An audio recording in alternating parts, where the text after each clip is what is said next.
Hi guys, welcome back. तो कैसे हो सब लोग? बढ़िया। चलो, एग्ज़ाम के बचे हैं 3-4 दिन बस। ठीक है। तो इस वाले वीडियो में अपन लेकर आ गए हैं थर्मोडायनामिक्स एंड थर्मोकेमिस्ट्री। ठीक है। इसी के साथ जिन्होंने भी अपने टेलीग्राम चैनल पे मतलब ज्वाइन नहीं करा है, डिस्क्रिप्शन में लिंक मिल जाएगा, ज्वाइन कर लो। आज ही मॉक टेस्ट उस पर अपडेट होने वाला है, तो जिसको भी प्रैक्टिस करना हो प्रैक्टिस कर सकता है। बहुत ही अच्छा मॉक टेस्ट होगा। और इसी के साथ साथ कुछ और अपडेट्स भी हैं, जैसे यूजी पीजी एडमिशन्स के रिगार्डिंग जो भी होगी वो उसके लिए भी काफ़ी बेनिफिशियल रहने वाला है। तो जाकर जल्दी से ग्रुप ज्वाइन कर लो। और हाँ, प्रेप की टैब पर आपको इस पीपीटी के जो भी नोट्स वगैरह हैं वो अवेलेबल हो जाएंगे, तो वहाँ पे भी रजिस्टर करके आप नोट्स को डाउनलोड कर सकते हो। चलो फिर स्टार्ट करते हैं जल्दी। ठीक है। तो हमें पता है कि अगर थर्मोडायनामिक्स की बात करते हैं तो तीन टाइप का अपना सिस्टम होता है थर्मोडायनामिक्स में। ठीक है। एक ओपन सिस्टम, क्लोज सिस्टम और आइसोलेटेड सिस्टम। तो इसमें जाने से पहले एक बार बात कर लेते हैं सिस्टम क्या होता है। सिस्टम बेसिकली अपन बोलते हैं कि कोई एक स्पेसिफिक रीजन पूरे यूनिवर्स का जो अंडर कंसिडरेशन हो, कि उस पर अपन कोई भी चीज़ को ऑब्जर्व कर रहे हैं कि क्या हो रहा है वहाँ पे, तो उसको सिस्टम बोलते हैं। और यूनिवर्स का वो पार्ट उस सिस्टम को छोड़ के जो बाकी का होता है उसको बोलते हैं सराउंडिंग। ठीक है। तो तीन टाइप के अपने सिस्टम होते हैं: ओपन सिस्टम, क्लोज सिस्टम और आइसोलेटेड सिस्टम। ओपन सिस्टम जो होता है उसमें क्या होता है, एनर्जी और जो मैटर है अपना दोनों का दोनों एक्सचेंज हो सकता है सराउंडिंग के साथ। ठीक है। तो एनर्जी और जो भी मैटर है अपना, ठीक है, वो एक्सचेंज हो सकता है। क्लोज सिस्टम में बात करें तो उसमें एनर्जी एक्सचेंज हो सकती है बट मैटर नहीं हो सकता एक्सचेंज, क्योंकि ये क्लोज्ड होता है ना, तो इसलिए कोई चीज़ वहाँ से मतलब बाहर नहीं निकल सकती। अगर आइसोलेटेड की बात करें तो उसमें ना अपना मैटर एक्सचेंज हो सकता है सराउंडिंग के साथ और ना ही एनर्जी, तो दोनों के दोनों मतलब भाग नहीं सकते छोड़ के अपना। ठीक है।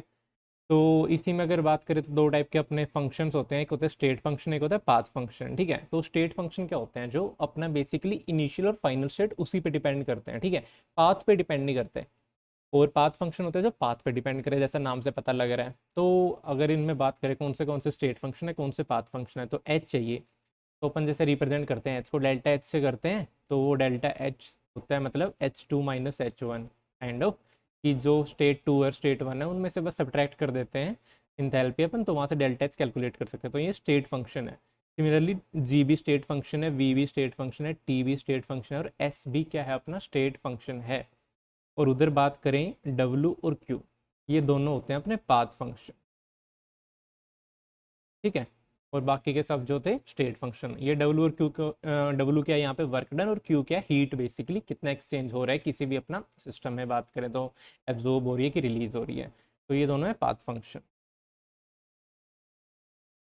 तो अगर बात करें आगे चलते हैं रिवर्सिबल एंड इरिवर्सिबल। तो दो टाइप्स की प्रोसेस होती हैं अपने। ठीक है। जो आगे आने वाली हैं आपकी डिफरेंट डिफरेंट, अगर अपन प्रोसेस को डिस्कस करेंगे तो उसमें दो केसेस अपने दिए ही होते हैं, तो वो बात कर लेते हैं कि रिवर्सिबल और इरिवर्सिबल होते क्या हैं।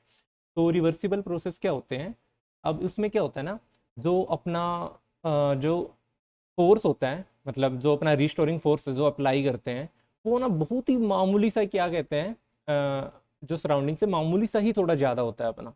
मान लो कि अंदर से हैं हम, तो इसके क्या होता है, धीरे धीरे छोटे छोटे स्टेप्स में है ना अपन अप्लाई करते हैं, तो बहुत ही कम फोर्स, मतलब एक्स्ट्रा जो फोर्स है वो अप्लाई करते हैं। तो ये स्टेप बाय स्टेप ना इन्फानाइट स्टेप्स में होता है, तो बहुत ही स्लो होता है, और हर स्टेप पे क्या होता है अपना सिस्टम इक्विलिब्रियम में होता है। ठीक है। तो मतलब इसमें तो अपने बात कर लेगी, मतलब बहुत ही स्लो होता है जो रिवर्सिबल वाला होता है। ठीक है। तो इरिवर्सिबल में क्या हो जाएगा, उल्टा, ये हो जाएगा फार्स। और इक्विलिब्रियम स्टेटस की बात करें तो जो इरिवर्सिबल वाला है उसमें सिर्फ इनिशियल और फाइनल पोजीशन पे अपना इक्विलिब्रियम में रहता है, बाकी स्टेजेस पे नहीं होता। बट रिवर्सिबल में थ्रू आउट ही थोड़ा थोड़ा करके, जैसे यहाँ पे अपने को ऊपर दिख भी रहा है कि डिफरेंट डिफरेंट जैसे स्टेप्स में अगर कर रहे हैं, तो एक रिवर्सिबल प्रोसेस है कि बहुत मामूली सा ना अपना एडिशनल फोर्स लगा रहे हैं, जिससे वो जो भी अपना लीवर है ऊपर की तरफ जा रहा है। ठीक है। तो और इरिवर्सिबल एकदम से फटाक से ऊपर चला जाएगा स्टेट वन से स्टेट टू में, और इसमें धीरे धीरे धीरे धीरे। ठीक है। जैसे अपन इसको वैसे भी समझते हैं कि अगर इस लीवर के ऊपर एक एक ग्रेन का पार्टिकल डालते रहे अपन, तो भी वो ना उसी अपन एक मामूली सा फोर्स एक एक्स्ट्रा डाल रहे हैं, तो उस वजह से वो धीरे धीरे करके पहले यहाँ चला गया, फिर उसके बाद यहाँ चला गया, फिर उसके बाद यहाँ पे, मतलब नीचे नीचे जाता रहेगा।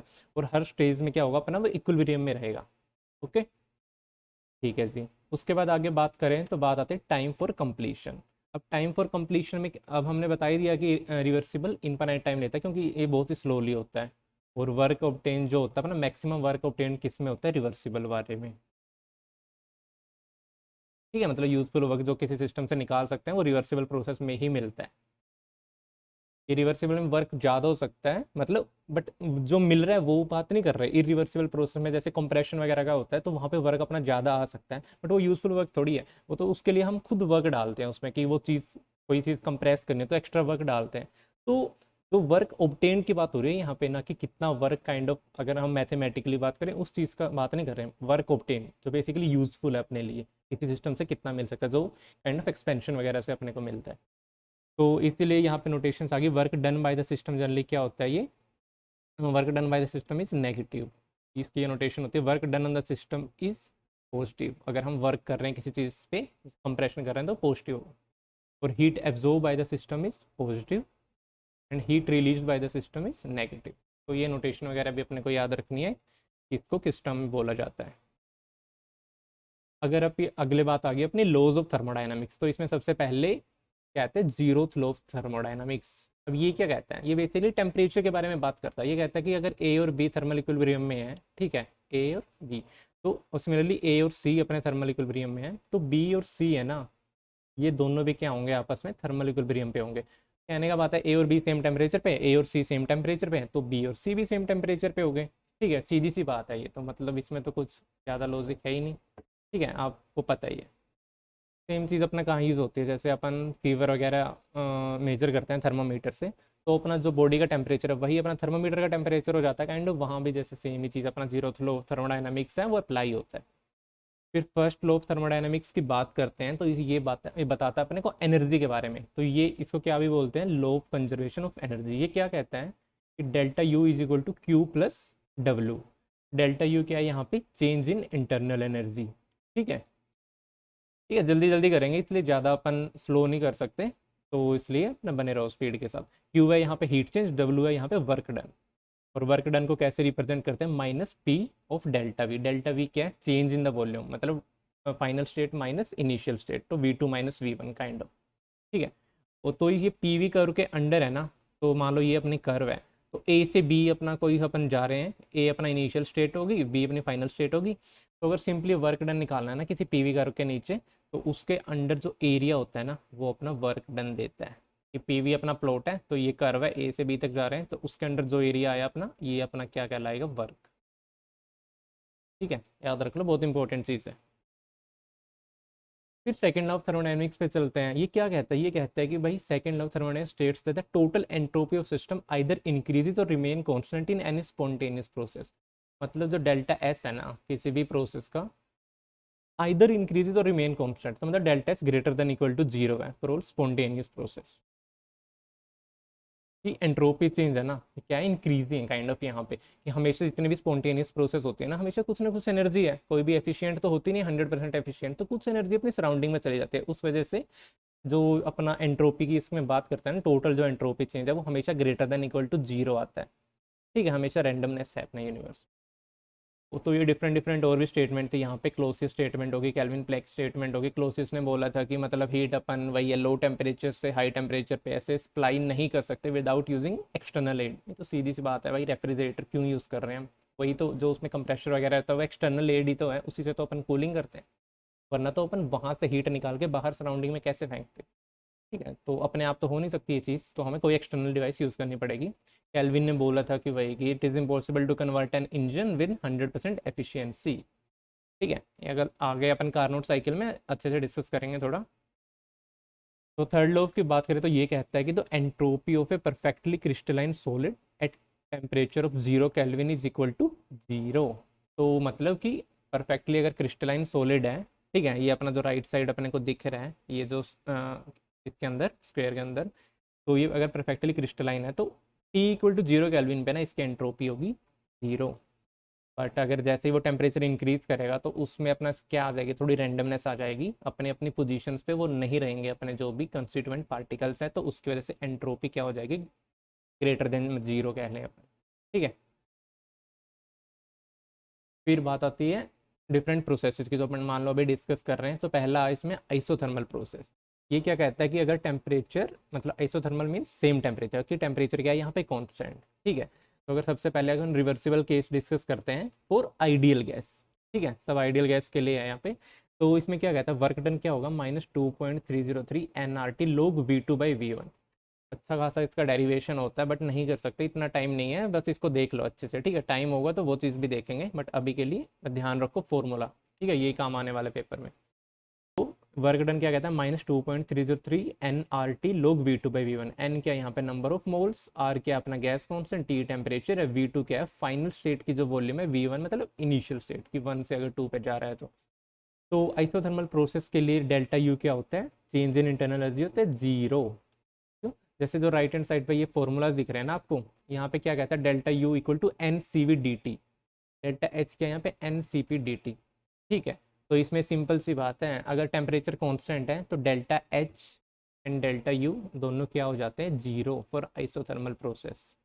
ये आइडियल गैस की बात चल रही है अभी, याद रखना कि आइडियल गैस में ही है ना, सिर्फ टेम्परेचर का मतलब काइंड ऑफ फंक्शन होता है वो, इंटरनल एनर्जी।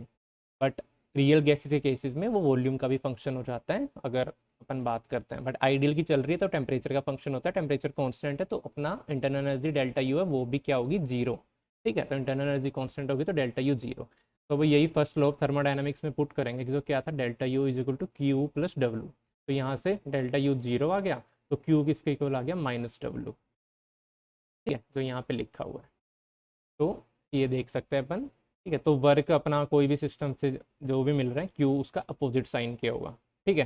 तो अगर एक्सपेंड हो रहा है, एक्सपेंशन हो रहा है तो वर्क नेगेटिव होता है, तो नेगेटिव नेगेटिव पॉजिटिव, तो क्यू क्या होगा, हीट एब्जॉर्ब, मतलब अगर हीट वो एब्जॉर्ब करेगा तो एक्सपेंड करेगा काइंड ऑफ अपना, ठीक है। मतलब क्यू का साइन अपोजिट होगा डब्ल्यू से। अगर इरिवर्सिबल प्रोसेस की बात करते हैं वहीं, तो वहाँ पे डब्ल्यू को रिप्रेजेंट करते हैं -P एक्सटर्नल V2 -V1 से, ठीक है। तो यहाँ पे भी डेल्टा यू 0 आ गया, दिक्कत नहीं है। क्यू क्या होता है यहाँ पे भी -W, सेम ही है बाकी चीज़ तो, बस यहाँ पे P एक्सटर्नल क्या होता है, तो हमेशा ध्यान रखना अपने को इरिवर्सिबल प्रोसेस के लिए, जो P एक्सटर्नल होता है ना, अगर हो रहा है अपना एक्सपेंशन, तो वहाँ पे जो लो अपना प्रेशर होता है ना, ठीक है, वो होता है अपना P एक्सटर्नल। जो लोअर दो प्रेशर गिवन हो गए, यहाँ से वहाँ तक गया है, तो जो लोअर वाला होता है वैल्यू वो P एक्सटर्नल होता है। अगर कंप्रेशन हो रहा है ना, तो वहाँ पे P एक्सटर्नल हो जाता है हायर वाला, ठीक है। क्योंकि सीधी सी बात है, एक्सपेंशन कब होगा, बाहर प्रेशर कम रहना चाहिए अपना, तो एक्सटर्नल प्रेशर अपना लोअर वैल्यू ही लेंगे तो ही तो एक्सपेंड करेगा। सिमिलरली कंप्रेशन होगा तो बाहर प्रेशर ज़्यादा होना चाहिए तो वो सिस्टम अपना कंप्रेस करेगा, तो वो वाली वैल्यू अपने को लेनी है, ठीक है। तो ये अपना हाइपरबोला इसमें करवा जाता है। आइसोथर्मल की बात करें तो कि P V equal to constant type, अगर कॉन्स्टेंट टेम्परेचर की बात हो रही है तो P1 V1 equal to P2 V2, कुछ इस टाइप से भी लिख सकते हैं, ओके। चलो जी, फिर आगे चलते हैं। फिर बात आगे एडियाबैटिक प्रोसेस की, तो इसमें क्या होता है, कोई हीट चेंज नहीं होता, मतलब क्यू के अपना है 0। क्यू किसको रिप्रेजेंट कर रहा था, हीट चेंज किसी भी सिस्टम में अगर हो रहा है कि नहीं, अब्जॉर्ब कर रहा है, रिलीज कर रहा है। तो अगर यही फर्स्ट लॉ ऑफ थर्मोडायनेमिक्स में पुट करेंगे, delta U is equal to Q plus W, तो यहाँ पे अपना डेल क्यू 0 है अगर ये, तो डेल्टा यू किसके को लागे, डब्ल्यू के, और ये इसमें एक्सप्रेशन होता है एडियाबैटिक प्रोसेस के लिए, P V gamma equal to constant. Gamma क्या है यहाँ पे, हीट कैपेसिटी रेशो, गामा क्या है यहाँ पे, CP/CV। जो ये क्या है, स्पेसिफिक मतलब heat capacity at constant pressure, CV है heat capacity at constant volume, इन दोनों का रेशो होता है वो है अपना गामा। तो इस टाइप से अपन लिखते हैं इसको, कुछ दूसरे फॉर्म भी है इसको, कुछ ऐसे भी लिख सकते हैं, PV gamma TV gamma -1 equal to constant, मतलब रीअरेंज वगैरह करके ये आ जाता है P-1 gamma T gamma equal to constant. दो अलग अलग फॉर्म भी होता है एडियाबैटिक प्रोसेस के लिए, ठीक है। तो ये वर्क डन आता है रिवर्सिबल के लिए, इरिवर्सिबल के लिए वैसा ही -P एक्सटर्नल V2 -V1। हाँ, ये कर्व यहाँ पे बहुत इंपॉर्टेंट है। अगर आइसोथर्मल की बात करें तो कि ये वाला कर्व फॉलो कर रहे हैं, ठीक है, जिसपे 1 लिख देते हैं। एडियाबैटिक वाले में ये कर्व नंबर 2 फॉलो कर रहा है, मतलब ज़्यादा शार्पली डिक्रीज कर रहा है एडियाबैटिक केस में। ऐसा क्यों है, इसी कर्व से देख लो ना आप, P V gamma equal to constant लिखा था हमने, तो यहाँ से अगर बात करें, पी क्या है, 1/V गामा, ठीक है। और वहीं अपना आइसोथर्मल के केस में क्या था, पी वी कॉन्स्टेंट, तो पी क्या था वहाँ पे, कॉन्स्टेंट बाई वी गामा लिख लो, यहाँ भी कॉन्स्टेंट बाई वी लिख लो, ठीक है। तो पीछे चलते हैं, हाँ। तो मतलब इसमें क्या है, गामा हमेशा क्या होता है, >1 काइंड ऑफ होता है, ठीक है। तो हमेशा 1 या 1 से ज़्यादा ही रहेगा, 1 से ज़्यादा ही रहता है, सॉरी। तो इसमें क्योंकि CV से ज़्यादा ही होता है, CP इक्वल टू CV+R, तो गामा भी 1 से ज़्यादा होता है। तो इस केस में मतलब किसी भी एक वॉल्यूम की बात करें तो डिनोमिनेटर में कुछ उसकी पावर गामा है यहाँ पे, तो प्रेशर उसके कोरेस्पोंडिंग क्या होगा, कम होगा एडियाबैटिक के लिए, और उसी केस में आइसोथर्मल में प्रेशर क्या होगा, वो ज़्यादा होगा। ठीक है, इसलिए कुछ इस टाइप की अपने मतलब शार्पली डिक्रीजिंग वाली कर्व को फॉलो करता है। आइसोकोरिक में क्या होता है, कांस्टेंट वॉल्यूम, तो ये अपना मतलब वर्टिकल लाइन आ जाती है, और आइसोबारिक की बात करें तो हॉरिजॉन्टल लाइन आ जाती है पैरेलल टू एक्स एक्सिस, क्योंकि यहाँ पे क्या है, प्रेशर कांस्टेंट है आइसोबारिक में, और आइसोकोरिक में क्या था, वॉल्यूम कांस्टेंट। ठीक है, चलो फिर आगे चलते हैं। फिर बात आती है फेज ट्रांजिशन की। फेज ट्रांजिशन बेसिकली, अब एंट्रोपी की बात है बेसिकली, कि एंट्रोपी भी अपना स्टेट फंक्शन था, तो डेल्टा एस क्या होता है, डेल्टा एस जनरली होता है अपना Q/T। Q मतलब हीट चेंज, और T मतलब किस टेम्परेचर पे अपना हो रही है। ठीक है, तो Q/T अपना इससे रिप्रेजेंट करते हैं इसको। तो अगर फेज ट्रांजिशन हो रही है तो वो Q किसको रिप्रेजेंट हो जाता है, वो इंथैल्पी ऑफ ट्रांजिशन मतलब डेल्टा एच टी आर, और T मतलब ट्रांजिशन टेम्परेचर TTR जो यहाँ पे लिखा है, और कुछ इस टाइप से भी इसको लिख सकते हैं। और आइसोथर्मल प्रोसेस के लिए अब हमें पता है डेल्टा एच किसके इक्वल है, Q/T। आइसोथर्मल के लिए Q किसके इक्वल था, -W के, है ना। Delta U is equal to Q+W, तो Q -W के इक्वल था, डेल्टा यू जीरो होता है। तो W वाला एक्सप्रेशन क्या था, ये था जी 2.303 nRT log V2/V1।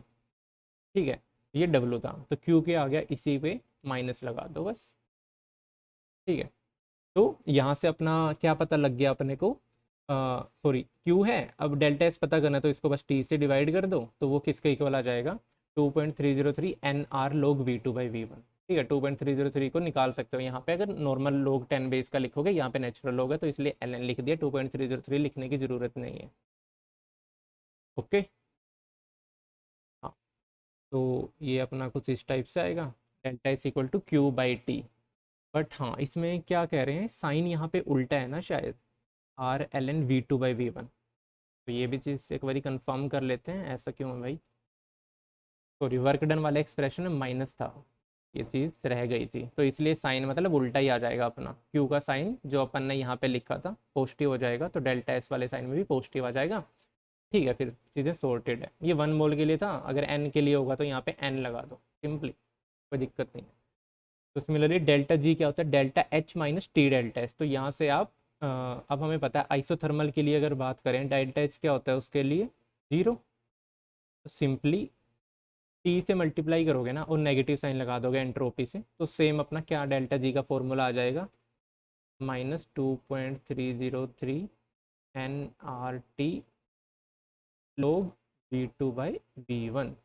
ये अपना डेल्टा जी वाला फॉर्मूला बन जाएगा, सिंपली टी से मल्टीप्लाई किया और माइनस साइन आ गया एंट्रोपी वाले फॉर्मूले में। ठीक है, इस एक्सप्रेशन से अपन बता सकते हैं। चलो फिर क्वेश्चन की तरफ चलते हैं।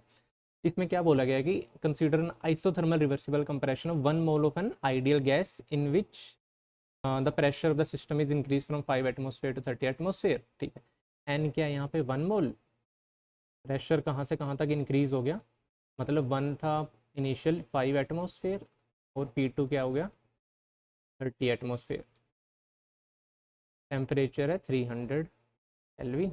एंट्रोपी चेंज ऑफ सराउंडिंग बताना है यहाँ पे। तो देखो जो अपन बात करते हैं वो हमेशा सिस्टम की करते हैं, तो पहले सिस्टम का निकाल लेते हैं, सराउंडिंग में उल्टा हो जाएगा, मतलब जितनी एनर्जी मान लो सिस्टम की एंट्रोपी बढ़ रही है तो सराउंडिंग कम हो जाती है, वहाँ से ही तो मिल रही है उसको, तो उसको बस साइन चेंज करना है अपने को। तो अगर सिस्टम की बात करें, अभी आइसोथर्मल का हमने फॉर्मूला बताया था, क्या था, NR ln V2/V1।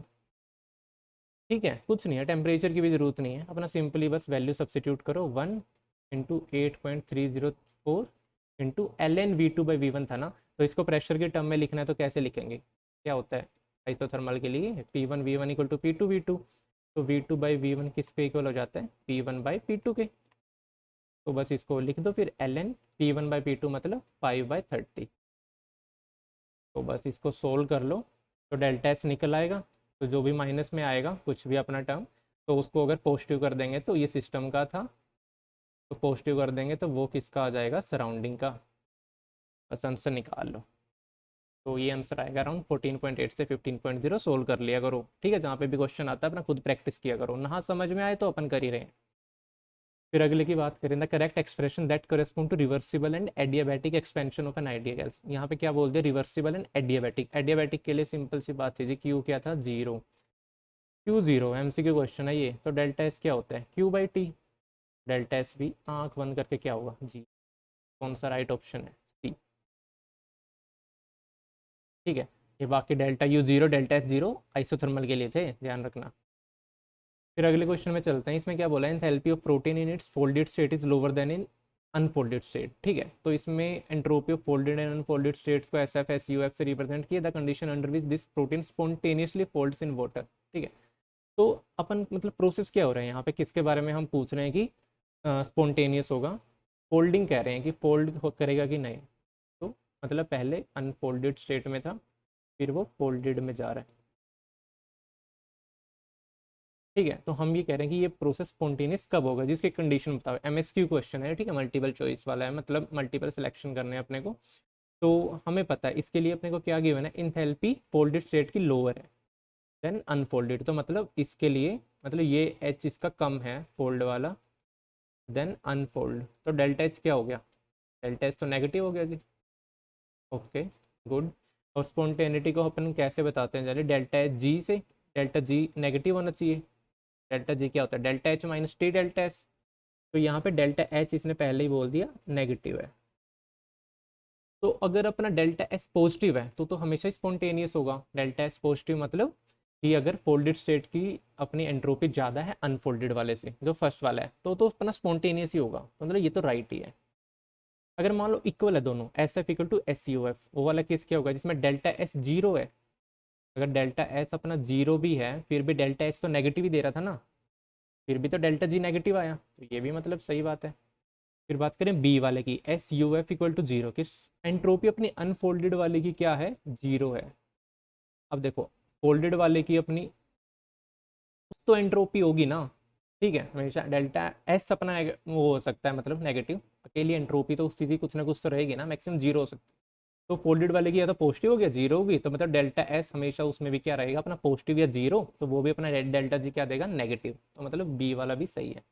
फिर लास्ट वाला ऑप्शन की बात करें तो इसके लिए अपना क्या है, यहाँ पे अपने ऑलरेडी करा हुआ है, बिंदास अपना इसको देख लो। जो अपने पहले तीन बता दिए हैं, फोर्थ वाले के लिए delta H minus T delta H negative होना चाहिए। तो इसको अगर अपन इस साइड ले जाएंगे तो डेल्टा एच आ गया less than equal to T delta S, तो delta S greater than delta H by T. तो मतलब ये कैसे वाला एक्सप्रेशन बनेगा, ऑप्शन डी वाला, डेल्टा एस क्या, S F minus S U F equal to delta H by T. जब ये वाली कंडीशन भी फॉलो करेगा तो भी अपना डेल्टा जी नेगेटिव ही होगा। बस उसमें कुछ नहीं है, रीअरेंज करके अपन ने लिख दिया है, क्योंकि ये वाला किसको रिप्रेजेंट कर रहा था, डेल्टा जी को, तो यही तो नेगेटिव होना चाहिए। बस उसको अपने उस साइड ले गए तो एक कंडीशन सी बन गई। तो मतलब इसमें ए बी एंड सी चारों के चारों करेक्ट ऑप्शन है। चलो आगे बात करते हैं। तो इसमें क्या बोल रहे हैं कि ideal gas is expanded isothermally. Isothermally मतलब टेम्परेचर क्या होगा जी, कॉन्स्टेंट। ठीक है, और रिवर्सिबल, रिवर्सिबल प्रोसेस है 5 to 1 बार। तो प्रेशर इनिशियली अगर अपना 5 बार है तो P2 कितना हो गया, 1 बार। टेम्परेचर तो कॉन्स्टेंट है और कितना है 298 केल्विन। चेंज इन एंट्रोपी बताना है, इन लगा दो यार फॉर्मूला। डेल्टा एस क्या किसके इक्वल होता है, N R L N V two by V one. तो फॉर्मूला पर लगा दो, एन यहाँ पे क्या है 2, ध्यान रखना 1 मत ले लेना गलती से। तो लगा दो फॉर्मूला और फाइंड आउट कर लो आंसर क्या आएगा, 26.5 से 27.0 मैच कर लेना आपने। अगले वाला क्वेश्चन चलते हैं। ये IIT JEM 2019 में पूछा गया। इसमें क्या कह रहे हैं कि 1 mole of an ideal gas is subjected to isothermal increase in pressure from 100 kPa kilo pascal to 1000 kilo pascal at 300 kelvin, the change in गिव्स फ्री एनर्जी। तो अभी अपन बात करके हटे हैं ना, आइसोथर्मल के लिए डेल्टा मतलब नॉर्मली डेल्टा जी का क्या एक्सप्रेशन होता है, delta H minus T delta S. Delta H zero होता है किसमें, आइसोथर्मल में। तो जो डेल्टा एस वाला फॉर्मूला होता है उसमें बस माइनस और टी से मल्टीप्लाई कर दो, तो कुछ इस टाइप से अपने का दिखने लगेगा वो, n R L N V two by V one, sorry T V आ गया यहाँ। तो बस वैल्यू पुट कर दो, V two by V one की जगह यहाँ पे क्या हो जाएगा, P one by P two. ठीक है, वही P one V one equal to P two V two वाले से बस सोल्व कर लो, मैथ ही है, ज़्यादा टाइम नहीं लगाएंगे, ये सब चीज़ें खुद कर सकते हो, तुम प्रैक्टिस करो। आंसर कितना है मैच कर लेना, 5.6 से 5.8 राउंड आएगा। चलो फिर आगे बात करते हैं कि करेक्ट एक्सप्रेशन बताना है for isothermal expansion of 1 mole of an ideal gas. ये भी अपना कैसा एक MSQ टाइप का क्वेश्चन है, डाउट हो तो इसमें हाँ, इसमें अपन बात करके अभी हटे ही हैं। डेल्टा एस का क्या एक्सप्रेशन होता है? NR ln V2/V1, V2 मतलब फाइनल वॉल्यूम, V1 मतलब इनिशियल, ठीक है। एन अगर यहाँ पे 1 है तो क्या बन गया ये R ln V2/V1, V2 मतलब फाइनल, तो ये किसको रिप्रेजेंट कर रहा है? डी वाले को, मतलब ये तो सही है। फिर डेल्टा जी क्या होता है? Delta H minus T delta S, है ना। तो मतलब इसको एक्सप्रेशन को माइनस और टी से मल्टीप्लाई कर देंगे, और माइनस करा हमने तो लोग के अंदर अगर माइनस ले जाएंगे तो ये रेशो उल्टा हो जाएगा, V2/V1 की जगह V1/V2, मतलब V initial by V final, तो मतलब बी वाला भी सही है। अब डेल्टा ए की बात करें, ये क्या है? इसके इक्वल होता है delta you minus T delta S, है ना। आइसोथर्मल की बात करें तो यहाँ पे डेल्टा यू भी तो जीरो होता है आइसोथर्मल के लिए, तो ये वाला डेल्टा ए और डेल्टा जी दोनों का एक्सप्रेशन क्या आता है? सेम आएगा। तो जो बी में दिख रहा है सेम अगर ए में है, हाँ जी, ये भी सही है। सी क्या होता है? सी तो गलत है, क्योंकि आइसोथर्मल में तो डेल्टा एच जीरो होता है, झूठ बोल रहे हैं तो आइडियल गैस के लिए, है ना। तो सी वाला है गलत। तो ए बी एंड डी आ गया अपना करेक्ट ऑप्शन। फिर आगे बात करते हैं isothermal free expansion of an ideal gas into vacuum, which of the following set is correct. अगर देखो फ्री जो एक्सपेंशन है वो क्या कहता है वैक्यूम में? कोई चीज़ फ्रीली एक्सपेंड कब करेगी? जब उसका एक्सटर्नल प्रेशर क्या होगा? जीरो, ठीक है। और एक्सटर्नल प्रेशर जीरो है तो वर्क डन क्या होता है? मतलब minus P external V2 - V1, ठीक है। कहीं रिवर्सिबल की बात नहीं हुई है यहाँ पे, तो मतलब इरिवर्सिबल अपना, तो यहाँ पे वर्क डन क्या आएगा? जीरो, है ना। अब आइसोथर्मल थी प्रोसेस अपनी, आइसोथर्मल थी तो डेल्टा यू क्या होगा? वो भी जीरो, है ना। आइडियल गैस की बात करें वो टेम्परेचर का ही फंक्शन होता है, ठीक है। आइडियल गैस की ही चल रही है यहाँ पे भी बात, ठीक है जी, ये भी आ गया। अब फर्स्ट लॉ ऑफ थर्मोडाइनमिक्स क्या कहता है? Delta U is equal to Q plus W, तो डेल्टा यू भी जीरो, डब्ल्यू भी जीरो, तो क्यू किसके इक्वल आ गया? क्यू भी जीरो ही होगा जी, सही है। कौन सी इक्वेशन आ गई? राइट, सी वाली आ गई। सेम चीज़ होगी अपनी किसमें? एडियाबैटिक में, अगर वो पूछ ली जाती है थोड़ा सा घुमा के। अब उसमें हमें पता है क्यू जीरो है, अब डब्ल्यू भी जीरो होगा क्योंकि पी एक्सटर्नल जीरो है, तो सेम पुट करोगे तो डेल्टा यू भी क्या आ गया? जीरो आ जाता है उसमें, ठीक है। ओके, चलो फिर आगे चलते हैं। अभी बात आती है, काफ़ी दोनों इंपॉर्टेंट कंसेप्ट हैं ये भी, first thermodynamic state and second thermodynamic state. जो फर्स्ट थर्मोडायनामिक स्टेट है उसको रिप्रेजेंट करते हैं d U by D V at constant temperature. D U मतलब change in internal energy with respect to volume at constant temperature, तो इसको represent करते हैं T of d P by D T at constant volume minus P, ठीक है। तो अगर ideal gas वाली इक्वेशन पुट करोगे, मतलब P V equal to N R T वाली, वो इक्वेशन यूज करोगे तो यहाँ से जो D U by D V at constant temperature की वैल्यू आ जाती है अपनी जीरो, ठीक है। और भाई रियल गैस के लिए पुट करोगे तो इसकी वैल्यू आ जाती है ए बाई वी स्केयर, 1 मोल की बात करें तो, और 2 n की बात करें तो a n square by V square, ठीक है। मतलब कुछ नहीं है, इक्वेशन याद रखो, डायरेक्ट ही पूछ ली जाती है, या सिंपल आपको एक इक्वेशन दे देंगे कि ये गैस है, आप इसमें बताओ कि ये वाला एक्सप्रेशन किस किस के इक्वल होगा, D U by D V वाला। तो बस उसको तभी राइट हैंड साइड अगर पता है तभी उसमें आप वैल्यू पुट कर पाओगे यहाँ पे पी की जगह, तो पी को डेरिवेट कर देना फिर डी टी के रिस्पेक्ट में, तो बस फाइंड आउट कर लेना, ठीक है। और वहीं सेकंड थर्मोडायनेमिक स्टेट की बात करें तो इसको रिप्रेजेंट करते हैं D H by D P at constant temperature, तो ये आता है minus T of D V by D T at constant pressure plus volume, ठीक है। थोड़ा याद इसको इस वे में रख सकते हो, देखो एनर्जी है, उसके नीचे अगर प्रेशर आएगा तो यहाँ पे जितनी भी टर्म होगी ना वॉल्यूम ही बचेगी, मतलब D V by D T है, डी टी से टी वाली यूनिट गई तो वी वाली टर्म बची, यहाँ पे भी वी वाली है। ऊपर वाली में बात करें तो दोनों टर्म पी वाली होनी चाहिए, क्योंकि एनर्जी बाई वॉल्यूम मतलब प्रेशर, क्योंकि प्रेशर इंटू वॉल्यूम बात करें तो वर्क ही होता है ना, तो एनर्जी काइंड ऑफ सेम वैसे याद रख सकते हो। तो यहाँ पे भी आइडियल गैस की बात करें तो अगर इसमें आइडियल गैस इक्वेशन पुट करेंगे वी की जगह तो क्या आएगा अपना सेकंड थर्मोडायनामिक स्टेट, जो क्या है D H by D P at constant temperature, वो आ जाएगा इधर भी जीरो। और वहीं रियल गैस की बात करें तो वो एक्सप्रेशन आ जाता है minus two A by R T plus B, कुछ इस टाइप का आता है, निकाल सकते हो आप वही P plus a n square by V square, n one ले लो सिंपलिसिटी के लिए, a by V square into V minus b equal to R T, तो जो भी अपना रियल गैस का इक्वेशन होता है बस वो पुट करना है, मतलब उसमें पी और वी की वैल्यू पुट करनी है, तो उसको अगर फाइंड आउट करोगे तो आप इजीली कैलकुलेट कर सकते हो, मैथ अगर आपका ओके ओके, ठीक है। हाँ, फिर बात आती है अपनी कार्नोट साइकिल की। अब ये कार्नोट साइकिल क्या कहती है अपना, ठीक है, ये अपना एफिशिएंसी बताते हैं कि जनरली अगर अपना एक सोर्स है वो क्या है सिंक, सोर्स से क्या अपने को हीट मिल रही है यहाँ से, उसका टेम्परेचर है T1।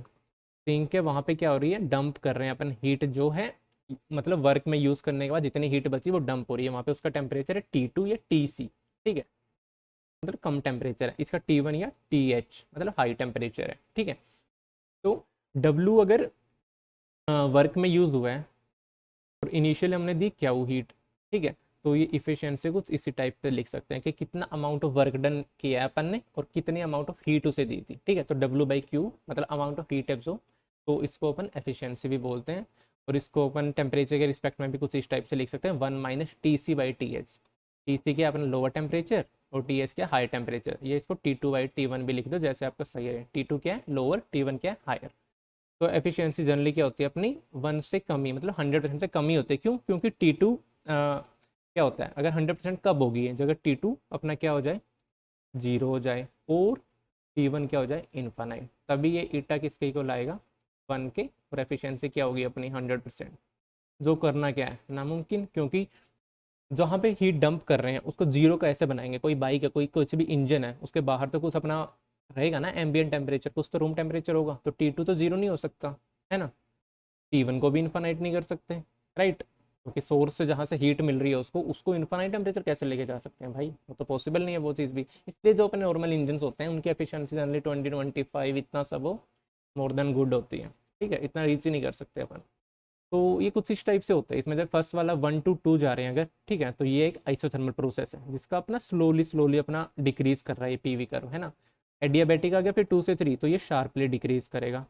फिर 3 to 4 बात करें वापिस से, यहाँ पे क्या हो रही है कंप्रेशन। इनिशियली क्या हो रही थी एक्सपेंशन 1 से 2 में, है ना, आइसोथर्मल एक्सपेंशन थी।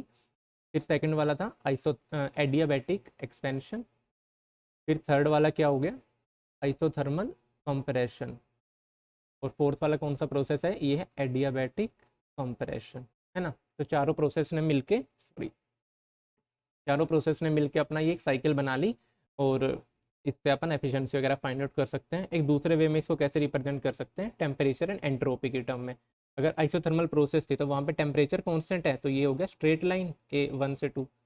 2 से 3 जाएंगे तो वहाँ पे हीट क्या होती है अपनी, हीट चेंज जीरो हो जाता है, तो डेल्टा एस क्या हो जाता है वहाँ पे जीरो, मतलब एंड एस क्या हो गया वहाँ पे कांस्टेंट। तो इस वाले केस में 2 से 3 अपना ये एक वर्टिकल लाइन आ जाता है। वहीं 3 से 4 बात करेंगे तो सेम अपना आइसोथर्मल कंप्रेशन हो गया, तो यहाँ पे भी टेम्परेचर कांस्टेंट तो हॉरिजॉन्टल लाइन, एंट्रोपी कांस्टेंट तो वर्टिकल लाइन। तो ये बिल्कुल एक रेक्टेंगुलर फॉर्म बन जाती है। और इसी पे ही अपना सिंपल क्वेश्चन पूछा गया था 2020 में कि टेम्परेचर और एंट्रोपी का जो वेरिएशन है कार्नोट साइकिल है कैसे रिप्रेजेंट करते हैं। बताओ जी कैसे करते हैं। कौन सा है राइट ऑप्शन, यही दिख रहा है हॉरिजॉन्टल और वर्टिकल लाइन वाला एकदम मस्त। बी क्या अपना यहाँ पे करेक्ट ऑप्शन है। ओके, फिर आगे बात करते हैं जूल थॉमसन कोफिशिएंट की। ये भी काफ़ी अच्छा इंपॉर्टेंट मतलब कंसेप्ट है। आज तक इस पे पूछा नहीं गया क्वेश्चन मतलब रिसेंट ईयर्स में, तो बट पूछा जा सकता है, तो अवॉइड मत करना, पता होना चाहिए आपको। तो ये क्या कहता है बेसिकली, अगर हाई प्रेशर से अपन कोई गैस रिलीज कर रहे हैं तो वो हीटिंग या कोई कुछ कूलिंग इफेक्ट शो करता है। जो रियल गैसेज होते हैं, आइडियल गैस क्या होती हैं, वो कुछ नहीं शो करते, ना हीटिंग ना कूलिंग।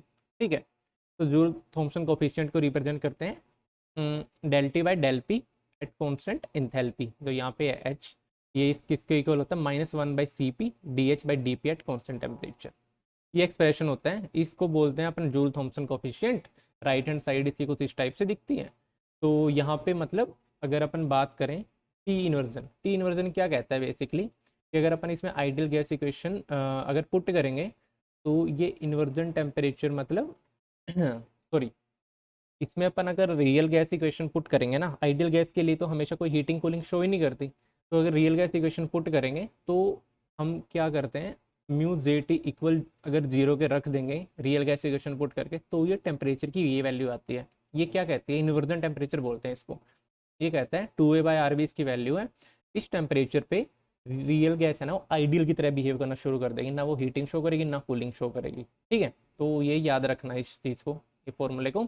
बॉयल्स टेम्परेचर क्या होता है, A/RB, याद है ना, भूल तो नहीं गए वो भी। उसमें भी रियल गैस क्या करती है अपना, ठीक है, गैसेस वाले चैप्टर में डिस्कस करा था, रियल गैस आइडियल की तरह बिहेव करती है at a longer range of pressure. ठीक है, लो प्रेशर पे जनरली, तो उसमें Z = 1 आ जाता है। और वहीं क्रिटिकल जो टेम्परेचर होता है वो क्या होता है 8A/27 RB। तीनों काफ़ी इंपॉर्टेंट फॉर्मूला है, याद रख लेना, बहुत इंपॉर्टेंट है। तो इसमें यही बोला गया है कि अगर टेम्परेचर उसका जो है बिलो इन्वर्जन टेम्परेचर है तो म्यूज 80 पॉजिटिव हो जाएगा। अगर म्यूज 80 पॉजिटिव है तो मतलब dt/dp अपना पॉजिटिव है, ठीक है। डीपी हमेशा नेगेटिव ही अपना, क्यों? क्योंकि हाई प्रेशर से कोई गैस रिलीज कर रहे हैं, वो वाली चीज़ डिस्कस कर रहे हैं यहाँ पे। तो हाई प्रेशर से लो प्रेशर जा रहे हैं तो डेल्टा पी क्या है यहाँ पे? Negative, right. तो दोनों केसेस में नेगेटिव है। तो डेल्टा टी कि अगर म्यूज 80 पॉजिटिव कब होगा? अगर डेल्टा टी नेगेटिव होगा, क्योंकि नेगेटिव नेगेटिव पॉजिटिव बन जाएंगे इस एक्सप्रेशन से जहाँ पे दिख रहा है। तो मतलब डेल्टा टी नेगेटिव है तो मतलब कूलिंग हो रही है वहाँ पे। तो रियल गैस है ना, अगर उसका इन्वर्जन, अगर उसका टेम्परेचर इन्वर्जन टेम्परेचर से उसके से क्या है कम, तो वो कूलिंग शो करेगा। तो जनरली ये सब गैसेज है ना, जो भी नॉर्मल अपनी गैसेज है, नाइट्रोजन होगी ये सब, तो ये सब कूलिंग शो करती है। वहीं हाइड्रोजन हीलियम जैसी होगी, उनका इन्वर्जन टेम्परेचर है तो बहुत कम, तो उनका जो खुद का टेम्परेचर है वो ज़्यादा होता है जनरली। तो अबव इन्वर्जन टेम्परेचर होता है तो वो क्या कर सकते हैं? हीटिंग शो करती है। बस याद रखना, ये चीज़ थोड़ा इंपॉर्टेंट है। फिर आगे बात कर देते हैं अपन इक्वी पार्टीशन थ्योरम की। ये क्या कहती है कि बेसिकली अगर सीवी की वैल्यू कैलकुलेट करनी है, मतलब टोटल अगर एक एन अपने नंबर ऑफ क्या कह लें एटम्स कह लें, ठीक है, तो उसमें 3n कितने होंगे? डिग्री ऑफ फ्रीडम होगी टोटल। तो वो डिग्री ऑफ फ्रीडम कैसे डिस्ट्रीब्यूट होती है? ट्रांसलेशनल होती है कुछ डिग्री ऑफ फ्रीडम, ठीक है, कि एक्स वाई जेड डायरेक्शन में कैसे भाग रहा है मॉलिक्यूल। फिर रोटेशनल होती है कि रोटेट भी कर सकता है। वाइब्रेशनल होती है मैं अपनी अपनी जगह पे मतलब वाइब्रेट भी कर सकता है ना। तो अगर लीनियर की बात करें तो वो कैसे डिस्ट्रीब्यूट होती है? 3 तो ट्रांसलेशनल रहती है हमेशा ही, चाहे लीनियर हो या नॉन लीनियर। लीनियर के केस में रोटेशनल हो जाती है 2 और नॉन लीनियर में हो जाती है 3। क्यों हो जाती है 2 लीनियर के केसेस में? क्योंकि लीनियर है कोई चीज़ है ना, तो इस एक्सिस के अलोंग रोटेट कर सकता है, इसके अलोंग कर सकता है। जो ये एक्स वाली होगी ना, ठीक है, एक एक्स है वाई जेड है, ठीक है, एक्स वाई जेड तो ठीक है, इनके अलोंग हो सकती है रोटेशन। अगर एक्स के अलोंग रोटेशन होगी तो ये क्या बन रहा है? बस ये कोई रोटेशन हुआ ही नहीं ना, ये तो स्पिनिंग होगी कि दो एटम है अपनी अपनी जगह पे बस घूम रहे हैं वो, ठीक है। तो वो रोटेशन काउंट नहीं होगी, इसलिए यहाँ पे 2 डिग्री ऑफ फ्रीडम यहाँ पे चली जाती है लीनियर केसेस में। फिर बची हुई कितनी बची? 3n टोटल थी, 5 इसमें से घटा दो तो 3n-5 वाइब्रेशनल में चली गई। वहीं नॉन लीनियर में 3n-6 चली जाती है। और पर डिग्री ऑफ फ्रीडम अपने को कितना कंट्रीब्यूशन देना है, ठीक है, एनर्जी कैलकुलेट करने के लिए? हाफ kT फॉर ट्रांसलेशन है रोटेशनल। बट वाइब्रेशन केस में ध्यान रखना हमेशा, अगर रूम टेम्परेचर की बात कर रहे हैं ना, बहुत ही कम होता है उसका कंट्रीब्यूशन। तो यहाँ पे है ना 0.2 kT कह लो। अगर 1 मोल की बात कर रहे हैं तो वही क्या हो जाता है? 0.2 R। सेम चीज़ नॉन लीनियर केसेस में। अगर हाई टेम्परेचर की बात कर रहे हैं तो वहाँ पे भी फुल अपन क्या, वहाँ पे क्या कंट्रीब्यूशन देंगे? kT, ठीक है। और हीट कैपेसिटी की बात करें तो वहाँ पे R 1 मोल के लिए, ठीक है, क्योंकि हीट कैपेसिटी क्या होती है? Heat divided by temperature. तो टेम्परेचर गया, और 1 मोल की बात करें तो K/Na, तो K/Na क्या हो जाता है? R, ठीक है। तो हीट कैपेसिटी की टर्म में भी कंट्रीब्यूशन नीचे लिखा गया है। 1 ट्रांसलेशन डिग्री कितना देगी? हाफ kT और हाफ RT। एनर्जी का है ये, CV का कैलकुलेट करोगे तो T से डिवाइड कर दो सिंपली, वो आप फाइंड आउट कर सकते हो। वाइब्रेशनल डिग्री का जो ये kT और RT लिखा है ना, ये हाई टेम्परेचर पे है, ये भी याद रखना। लो टेम्परेचर या रूम टेम्परेचर पे क्या देगा? वो नेग्लिजिबल होगा उसका, 0.2 R या 0.2 kT, ठीक है। तो वो तो ऐड करोगे इतना कुछ फर्क नहीं पड़ना। तो इसी पे क्वेश्चन देख लेते हैं जी। पहले क्या कह रहे हैं कि n एटम है, नॉन लीनियर पॉलीएटॉमिक गैस है, the constant volume heat capacity C expected 3n-1 based on equipartition theorem, the correct statement about the measured value of CVM। तो ये एक्सपेक्टेड वैल्यू कह रहे हैं 3n-1 R ऐसी है। तो मेजर्ड वैल्यू के बारे में करेक्ट स्टेटमेंट क्या है अपनी, ठीक है। एक्सपेक्टेड में अगर सिंपली देखें, अगर एन अपना कितना है, एन अगर मान लो 2 है ना, एन अगर 2 है तो सिंपली इसमें पुट करोगे 2-1 × 3, तो 3R आ गया। एन अगर कितना है यहाँ पे 2 है ना, तो 3R आ गया। उस केस में क्या एक्सपेक्टेड अपनी जो CV है ना, मोलर हीट कैपेसिटी, और जो मेजर्ड वैल्यू है वो कितनी होगी? अगर 2 था उसमें 6 होगी ना टोटल डिग्री ऑफ फ्रीडम, ठीक है। मैं मान लो कि नॉन लीनियर है ना, तो 3 अपनी ट्रांसलेशन में गई, 3 गई रोटेशनल में। उस केसेस में ट्रांसलेशन से कितना आया? 3 × हाफ R, और यहाँ से भी रोटेशन से 3 × हाफ R, तो ये 1.5 + 1.5, तो ये तो सेटिस्फाई कर रहे हैं है ना, सही है जी। बट अगर अपन उससे ज़्यादा कर लें, मतलब n यहाँ पे 3 कर लें, इसमें क्या हो जाएगा? कुछ अपनी डिग्री ऑफ फ्रीडम वाइब्रेशन में भी चली जाएंगी, बट वाइब्रेशन में तो क्या कहते हैं, हाई टेम्परेचर होना चाहिए तभी वो कंट्रीब्यूशन मिलेगा अपने को, है ना, उसके बिना तो नहीं मिलेगा। कि ट्रांसलेशन रोटेशनल की तरफ से तो ये फॉर्मूला सही है, अगर वाइब्रेशनल इंक्लूड करेंगे तो ये अपने को जो वैल्यू मिलेगी ना सीवीएम की वो लोअर होगी, है ना, जो मेजर करेंगे, क्योंकि ये एक्सपेक्टेड वैल्यू क्या कह रही है, तो सबको इक्वल कंट्रीब्यूशन दे रही है। इसके हिसाब से बता ही देता हूँ, एन अगर 3 है तो उस केसेस में इसकी कितनी आई एक्सपेक्टेड वैल्यू सीवी की, इसके हिसाब से हो गया N3 है तो 6R। चलो फिर कैलकुलेट करते हैं। अभी N3 है, टोटल 9 डिग्री ऑफ फ्रीडम होगी। 9 में से 6 तो गई, 3 गई ट्रांसलेशनल में, 3 गई रोटेशनल में, 3 गई वाइब्रेशनल में। वाइब्रेशनल वाले का कितना हो गया कंट्रीब्यूशन, 3 इंटू 0.2R, रोटेशनल वाले का 3 इंटू 0.5R, ट्रांसलेशन वाले का 3 इंटू 0.5R। तो करो सम, फिर कितना आया ये, इससे 6R से तो नीचे ही आएगा, कैलकुलेट कर लो बेशक, क्योंकि यहाँ से कितना आया 3, और 3 इंटू 0.6 तो 3.6 कुछ ही आया ये तो वही। तो मतलब जब मेजर्ड वैल्यू होगी ना वो लोअर होगी एक्सपेक्टेड वैल्यू से, एक तो ये चीज़ सही है। और जब मेजर्ड सीवीएम है वो डिपेंडेंट होती है टेम्परेचर पे, क्यों, क्योंकि जो वाइब्रेशनल डिग्री ऑफ फ्रीडम है वो अपने किस पे डिपेंड करती है, टेम्परेचर पे। लो टेम्परेचर पे अलग होगी, हाई पे अलग कंट्रीब्यूशन देती है। तो मतलब मेजर वाली अपनी डिपेंडेंट होती है टेम्परेचर पे, और कौन सी हमें लोअर मिलती है जनरली एक्सपेक्टेड वाले से, जो यहाँ पे एक्सपेक्टेड का फॉर्मूला है। तो बी एंड सी यहाँ पे क्या आ गया अपने करेक्ट ऑप्शन है। MSQ था 2022 में पूछा गया है, इंपॉर्टेंट क्वेश्चन था काफ़ी। फिर आगे चलते हैं, तो इसमें बताना है कि 1 mole of N2 gas predicted from the principle equipartition of energy ignoring vibrational contribution. N2 है तो 2 है, मतलब यहाँ पे N कितना हो गया, नंबर ऑफ जो एटम्स है N2 है, तो डिग्री ऑफ फ्रीडम कितनी होगी इसमें 6। 3 गई ट्रांसलेशनल में, 2 गई रोटेशनल में, 1 गई वाइब्रेशनल में। क्यों गई 2 रोटेशनल में, लीनियर है जी, 3 नहीं जा सकती यहाँ पे, है ना।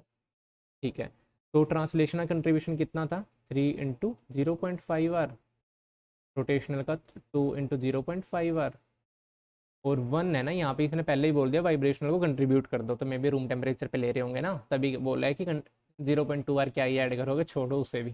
ठीक है, तो बस ये दोनों ही क्या करने, ऐड करने हैं। तो यहाँ से कितना आ गया, 3 इंटू 5 1.5, यहाँ से आ गया 1, तो मतलब 2.5R आ गया। तो ये कैलकुलेट कर लो, 2.5 इंटू 8.3, सिंपली क्या आ गया ये, 8 टू ज़ा 16, तो मतलब 17 18 कुछ वैल्यू जो भी आएगी 20 21 जितने भी है मल्टीप्लाई कर लेना, आंसर मैच हो जाएगा। फिर आगे चलता है, इसमें क्या कह रहा है, equipartition principle the predicted high temperature limiting value, पहले ही बोल दे इसने हाई टेम्परेचर है, तो यहाँ पे वाइब्रेशन वाले को कितना कंट्रीब्यूशन मिलेगा, R, उसकी जितनी भी डिग्री ऑफ फ्रीडम है। ठीक है, तो कितने हैं यहाँ पे, C2H2 है ना, N कितने हो गए, 4 एटम्स हैं, टोटल डिग्री ऑफ फ्रीडम कितनी होगी, 3N होती है, मतलब 12। अब 12 में से ट्रांसलेशनल में कितनी गई, 3, रोटेशनल में 2 जाएंगी, क्यों, लीनियर है C2H2, एसिटिलीन है ये गलती मत कर देना। और वाइब्रेशनल में कितनी गई फिर, 7। अब ये 7 को कितना मिलेगा, एक R सबको, तो ये 7R। 2 को कितना मिला 0.5R, तो 2 इंटू 0.5R मतलब R। 3 को भी कितना मिला 0.5, तो 3 इंटू 0.5R कितना हुआ 1.5R। तो ऐड कर दो तीनों को, कितना आया जी 9.5R, मतलब डी राइट ऑप्शन है। ठीक है, फिर आगे बात करते हैं, इसमें क्या बोला है कि number of degree of freedom of an HBr molecule, ठीक है, that is constraint to translate along a straight line but does not have any constraint for its rotation and vibration. HBr है, हमें डिग्री ऑफ फ्रीडम निकालनी है, तो इसमें कितने हैं, बेसिकली 2 एटम्स हैं, तो n क्या है यहाँ पे 2, टोटल डिग्री ऑफ फ्रीडम कितनी हुई 3n, मतलब 3 इंटू 2 6। अब इसने रिस्ट्रिक्शन कहाँ पे लगा दी कि ट्रांसलेट एक ही स्ट्रेट लाइन में होगा, तो एक ही एक्सिस के लॉन्ग ट्रांसलेशन मोशन है। ठीक है, बाकी दोनों एक्सिस उसने रिस्ट्रिक्ट कर दी, तो ट्रांसलेशन डिग्री ऑफ फ्रीडम यहाँ पे जो 3 होती हैं वो घट के कितना रह जाएंगी, 3 में से मतलब 2 कम होगी तो 1 रहेगी, है ना, बाकी दोनों के लॉन्ग कर नहीं सकता। एक्चुअल में 3 थी ट्रांसलेशन डिग्री ऑफ फ्रीडम, बस 2 यहाँ पे रिस्ट्रिक्ट होगी, तो बची यहाँ पे कितनी, 3 बची थी। 3 में से 2 अपनी रोटेशनल में चली गई, एक वाइब्रेशनल में चली गई, है ना, ये ट्रांसलेशनल थी, तो इफेक्टिव अपने रोटेशनल पे कोई रिस्ट्रिक्शन नहीं है, वाइब्रेशनल पे कोई रिस्ट्रिक्शन नहीं है, तो टोटल 2 + 1 क्या मिला 4। ठीक है, यहाँ पे सेम चीज़ यहाँ पे लिखी हुई है, बस गो थ्रू कर सकते हो, चेक करना है तो 4 राइट ऑप्शन है। फिर आगे चलते हैं, तो इसमें बोल रहे हैं कि 1 किलो जूल कॉन्स्टेंट वॉल्यूम की बात हो रही है। 1 kilo joule of 1 kilo joule of heat is transfer to 2 moles of an ideal gas at 1 atmosphere and 298 kelvin. Final temperature अपने को बताना है कि क्या होगा वहाँ पे। ठीक है, अब यहाँ पे इसने आइडियल गैस बोल दिया है, क्या दिया अपने को 1 किलो जूल ऑफ हीट, क्यों दे दिया, कॉन्स्टेंट वॉल्यूम बता दिया इसने, और एन दे दिया यहाँ पे 2 होगा, टी दे दिया 298 केल्विन है, पी भी दे दिया भाई 1 एटमॉस्फेयर, है ना। आर की वैल्यू गिवन है, कोई दिक्कत नहीं है। तो फाइनल टेम्परेचर हमने बताना, हमें पता है कि कांस्टेंट वॉल्यूम पे डेल्टा यू होता है ना, वो किसके इक्वल होता है N C V D T. मतलब जब कांस्टेंट वॉल्यूम होती है तो डेल्टा यू अपना क्यू के इक्वल आ जाता है। क्यों होता है, फर्स्ट लॉ ऑफ थर्मोडायनामिक्स से डेल्टा यू क्या होता है एक्चुअल में क्यू प्लस डब्ल्यू था। अगर वॉल्यूम कांस्टेंट है तो डब्ल्यू जीरो हो जाते हैं, तो क्यू किसके इक्वल आ जाता है डब्ल्यू के। अगर यही जो कांस्टेंट हीट कैपेसिटी का फॉर्मूला होता है उसमें यहाँ पे क्यू होता है, अब क्यू डब्ल्यू डेल्टा यू के इक्वल है, तो delta U equal to N C V D T, ये फॉर्मूला आ गया अपना। अब यहाँ पे हमें क्यू गिवन है ना, जो डेल्टा यू हो गया जो 1 किलो जूल है, एन गिवन है, डी टी मतलब T2 माइनस T1।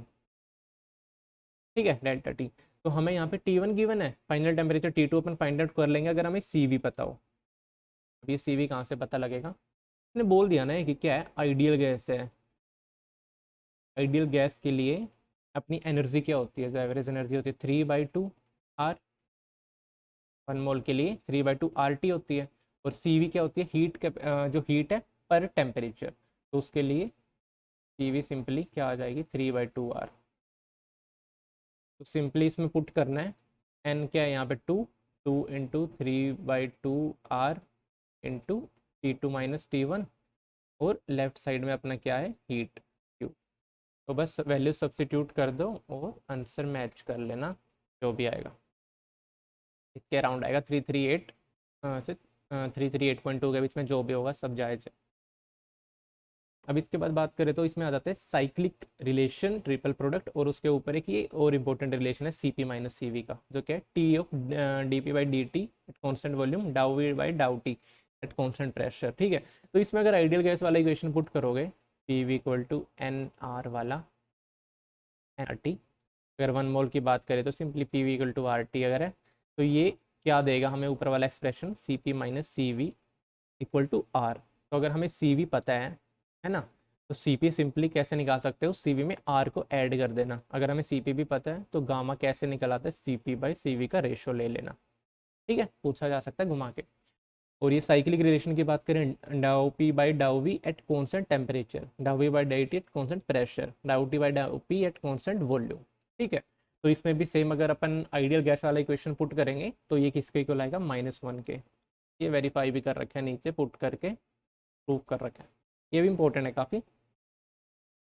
फिर बात आता है Maxwell equation and criteria for spontaneity. तो मैक्सवेल इक्वेशन बेसिकली अगर अपने को डिराइव करनी है तो एक ट्रिक होती है इसकी, क्या होती है, तो SP वेरी टोल HGAU ऐसे लिख लेना है सबसे पहले, फिर ऐसे 2 एरो लगा दो। ठीक है, अब कोई भी इक्वेशन फाइंड आउट कर सकते हो आप। पहले तो अगर DH क्या होगा, ठीक है, बस क्या चीज़ ध्यान रखनी है, बताता हूँ मैं। अगर DH हमें लिखना है वो किसका फंक्शन होगा, H का और P का, है ना। तो इसको लिख लो DS DP, और उसकी तरफ जो एरो जा रहा है ना वो वैसे का वैसा लिखा जाएगा। P से कहाँ जा रहा है एरो, V की तरफ। अब साइन कैसे लगाने हैं, अगर हम यहाँ पे लिख रहे हैं S और P, हमने लिखा DS/DP है ना, DS और DP को लिखा हमने S और P को, तो अगर उनसे एरो बाहर की तरफ जा रहा है राइट, तो वहाँ पे लगेगा पॉजिटिव साइन, है ना, कि उनसे एरो निकल रहे हैं। अगर उनके तरफ एरो आ रहे होता है ना, फिर लग जाता है नेगेटिव साइन। मतलब सिंगल अगर एक की बात करें, जैसे यहाँ पे T है और P की बात करता है, तो P से निकल रहा है बाहर की तरफ, तो यहाँ पे पॉजिटिव लगता P वाली टर्म पे जिस पे DP लिखा होता, और DT वाली टर्म में वो एरोस की तरफ आ रहा है तो वहाँ पे नेगेटिव साइन आ जाएगा। ट्रिक है मतलब, अगर सिंपली अगर पेपर में इतना टाइम नहीं होता हम सोल्व कर सके तो उससे आप रिमेंबर रख सकते हो इजीली, अगर आपको ध्यान नहीं है तो, है ना। तो सिमिलरली डीजी का लिखना है अपने को। तो क्या हो जाएगा, सबसे पहले पी और टी का फंक्शन है ये, है ना, डी पी डी टी आ गया। पी से कहाँ जा रहा है एरो, वी की तरफ। टी से कहाँ जा रहा है, एस की तरफ। पी वाले में बाहर की तरफ निकल रहा है, टी वाले में इसकी तरफ आ रहा है, बाहर की तरफ निकल रहा है तो मतलब पॉजिटिव साइन, और इसमें अंदर की तरफ आ रहा है टी की तरफ तो नेगेटिव साइन, है ना। हम आगे ए लिख सकते हैं अपन। डी ए किसके इक्वल आ जाएगा, ये फंक्शन किसका है, डी वी और डी टी का। और डी वी से कहाँ जा रहा है, पी की तरफ, और डी टी से कहाँ जा रहा है, एस की तरफ। दोनों में एरो क्या है, उनकी तरफ आ रहा है, बाहर नहीं जा रहा, तो नेगेटिव नेगेटिव। तो ऐसे सिमिलर डी यू का भी लिख सकते हो आप, ट्राई कर लो। और फिर आ जाता है अपना सेकंड टाइप का रिलेशन, जिसमें क्या है, दोनों का अपन रेशो लेना है, डाउ T by del V at constant enthalpy. तो ये कैसे लिखना है, अब ये डाउ टी, ये है डाउ वी, तो दोनों का लिख लिया ratio, del T by del V at constant enthalpy. Constant enthalpy मतलब जिसको अपन ऊपर लिख रहे हैं ना, डाउ टी बाई डाउ वी लिया था, तो कॉन्स्टेंट इंथैल्पी मतलब उसकी तरफ ही वो एरो देखेंगे, ऊपर वाले का ही, ठीक है। और ये किसके इक्वल होगा, उसके अपोजिट चले जाओ, डाउ टी बाई डाउ वी के अपोजिट क्या है, डी पी और डी एस। ऐसे ही लिख लो बिल्कुल, डी पी और डी एस, ठीक है, रेशो ब्रैकेट बंद। तो यहाँ पे पी से कौन सा एरो निकल रहा है, वी की तरफ, और बाहर की तरफ निकल रहा है, तो यहाँ पे क्या आएगा, साइन पॉजिटिव। और टी वाले एक्सप्रेशन में जो डाउ टी बाई डाउ वी लिखा था, वहाँ पे अंदर की तरफ एरो आ रहा था, तो यहाँ पे साइन क्या है, नेगेटिव। तो फिर मिला लो, ये फर्स्ट वाली इक्वेशन से मैच कर रहा है, सेम आप किसी के लिए भी फाइंड आउट कर सकते हो। तो जैसे डाउ एस बाई डाउ वी करना है मैंने, सेकंड, ये दूसरी साइड किया उसके डाउ पी और डाउ टी, दोनों का रेशो। और डो एस से एस ऊपर वाली टर्म है, उसके अपोजिट क्या, टी बाहर निकल रहा है, तो पॉजिटिव साइन आ गया, बाहर निकल रहा है, और टी है तो नीचे ब्रैकेट में कॉन्स्टेंट लिख दिया। सिमिलरली डाउ पी में बाहर किसके बाहर जा रहा है, और यहाँ पे क्या है, वॉल्यूम, तो पॉजिटिव साइन आ गया, बाहर जा रहा है, और वॉल्यूम उसके अपोजिट एंड पे एरो के, तो वी लिख दिया हमें। तो ये कौन सा वाला एक्सप्रेशन आ गया, डाउ एस बाई डाउ वी डाउ पी बाई डाउ टी, ये सेकंड वाला एक्सप्रेशन आ गया। तो सेम आप ऐसे ही फाइंड आउट कर सकते हैं। और तीनों का क्राइटेरिया फॉर स्पॉन्टेनिटी क्या होता है, जो डेल्टा एच है, डेल्टा जी है, ठीक है, डेल ए या डेल यू, ये सब के सब क्या होना चाहिए, लेस देन जीरो। तभी हम जैसे गिब्स फ्री एनर्जी भी बोलते हैं ना, लेस देन जीरो होने चाहिए। और किस पे, कांस्टेंट एस पी, इंथैल्पी की बात करें तो, डेल जी की बात करें at constant temperature pressure, del A की बात करें तो मतलब जो भी वेरिएबल वहाँ पे उसमें लिखे हों, eight constant volume and temperature. और डी यू की बात करें T and S, internal energy की बात करें, सॉरी एस और वी था वहाँ पे, टी और एस नहीं था। तो ये सब होता है। और अगर एंट्रोपी की बात करें तो वो ग्रेटर देन जीरो आनी चाहिए अपनी, डेल्टा एस जो है, तब वो स्पॉन्टेनियस होती है अपनी। तो इसी में क्वेश्चन पूछा गया है, thermodynamic criteria for spontaneity of a process in A system under constant volume and temperature, ठीक है, and in the absence of any work other than expansion work. यहाँ पे कौन सी कंडीशन बताई, कॉन्स्टेंट वॉल्यूम एंड टेम्परेचर। अब इसमें बताओ मुझे, पीछे आ गया मैं, कॉन्स्टेंट वॉल्यूम और कॉन्स्टेंट टेम्परेचर हो तो कौन सा क्राइटेरिया देखेंगे, ए वाला, है ना।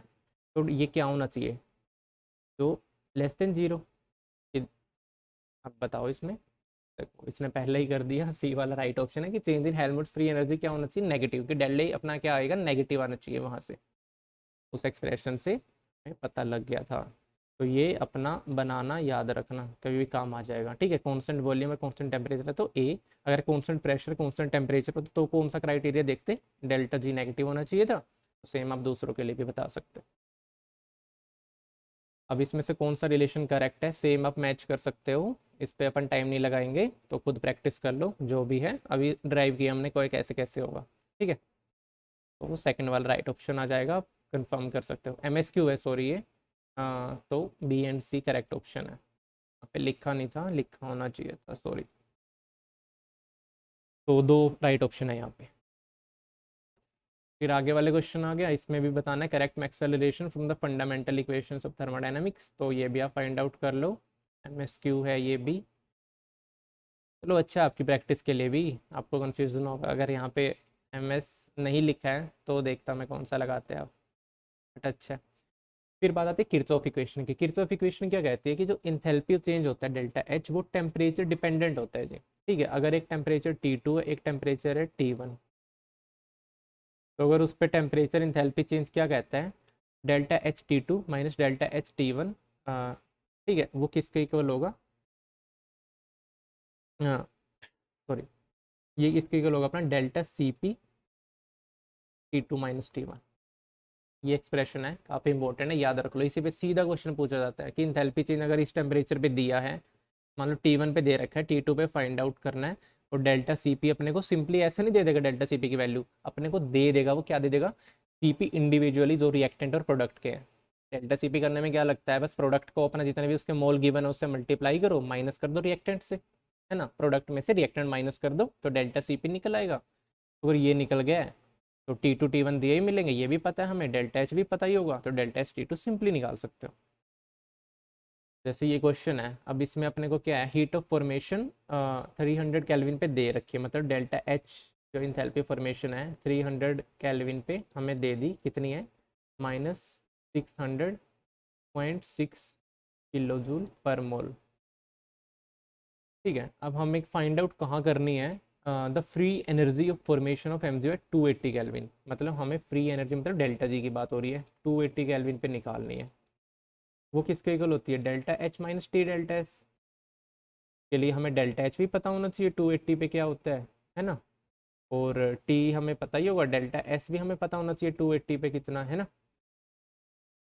तो हमें गिवन रेंज में हमें CP की वैल्यू दे दी इसने, हीट कैपेसिटी की क्या वैल्यू होगी, और SM की वैल्यू दे दी, मतलब entropy change, molar entropy change है उसकी क्या वैल्यू है।